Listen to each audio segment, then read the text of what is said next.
सगळ्यात पहिली 39 एचर प्रोटेस्ट आम्ही केलो। टीसीबीच्या ऑफिसात रातभर आम्ही बसले। आमच्या आमदाराच्या कॉन्स्टिट्युएन्सीन आता 3 39 एच्या अंडर लँड कन्वर्जन जावपाची आसात। त्याची सगळ्यात पहिली ऑब्जेक्शन आमच्या आमदारान दिली। थंयच्या जनतेन सुद्धा न्हू, लोकांनी सुद्धा न्हू, आमच्या आमदारान सगळ्यात पहिली व्हरून दिली।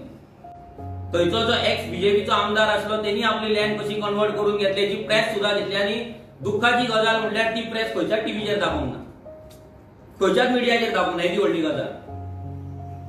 आज आम्ही एका विशयाक जर पावना जाल्यार आमकां प्रश्न येता, पण जेन्ना आमचो आमदार एक्स आमदाराचे लँड कन्वर्जन भायर काडटा तेन्ना ताचेर प्रश्न येना।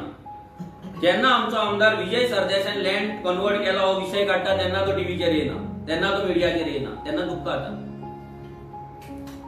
जे आम्ही विषय घेता ते जर येना, जेन्ना आम्ही घेना तेन्ना जर आमकां प्रश्न पडटा जाल्यार ही सगळ्यात व्हडली दुःखाची गजाल आसा। कित्याक आमी प्रेसाक एक पॉवरफुल वेपन म्हणून मानता। जशें आमी स्वताची सोशल मिडिया यूज करता तशी प्रेसाची सोशल मिडिया जावं, नाजाल्यार टीव्ही चॅनल जावं, नाजाल्यार प्रेस मिडिया हे जावं, न्यूजपेपर जावं, ही एक पॉवरफुल टूल आसा आनी पॉवरफुल वेपन आसा। आनी ते वेपन जर सारखे यूज जायना आनी जर आमी विषय घेता ते जर फुडें येना जाल्यार आमकां तरी तेजें दुःख जाता।